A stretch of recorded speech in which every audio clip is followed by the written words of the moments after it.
you're going to work some problems of estimating BOD removal over time. And these problems should look very familiar to you because the BOD test is a batch reactor. What you do in the BOD test is you set up a BOD bottle, which is a closed reaction, and you add waste and you let it degrade over time. So we can mathematically use the description of a batch reactor to predict concentrations with time. Here I'm telling you that a BOD reaction typically has a reaction rate that is first order. The reaction rate is equal to negative K LT, where again LT is BOD remaining at a given time. So you should recall dCV dt equals negative KCV, and here we've canceled out the volume on each side. If we integrate this, we would be left with the form here that at any given time BOD remains, and that is equal to the ultimate BOD, or the initial BOD, times e to the negative kt. So LT represents the BOD that remains. In order to calculate the BOD that was removed, or BODT, that is simply equal to the ultimate BOD minus the BOD remaining. So how much was removed equals initial minus remaining.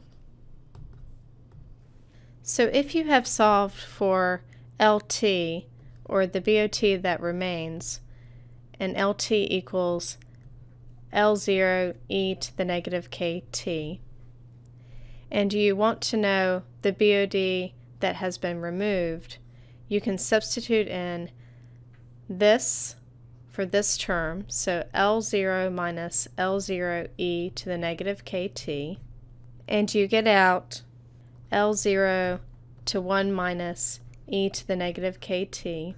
So BOD that remains at any given time t is equal to the ultimate BOD times 1 minus e to the negative kt.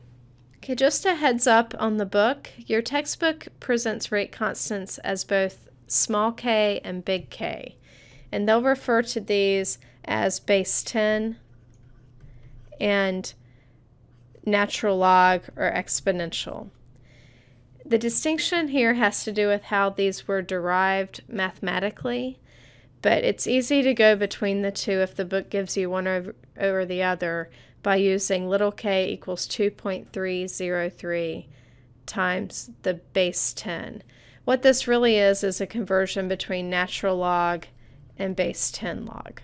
So in this example, you're given the BOD5 is equal to 200 milligrams per liter, and the reaction rate K is equal to 0.3 inverse days, and you're asked to find the ultimate BOD.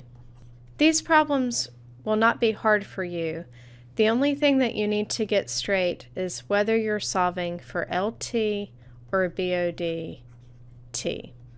And the difference between these is LT is how much remains, and BOD is how much has been removed. And in this problem, you're asked to find ultimate BOD, and you're given BOD5. So the two equations that you have at your disposal are LT equals L0 e to the negative kt, or BODT equals L0 times 1 minus e to the negative kt.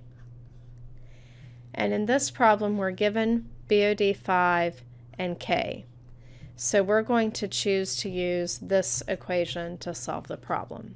So the solution is simply L0 equals BOD5 divided by 1 minus e to the negative kt. BOD5 was given as 200 milligrams per liter. K is 0.3 inverse days, and the time is 5 days because you're given BOD5, and the 5 represents T.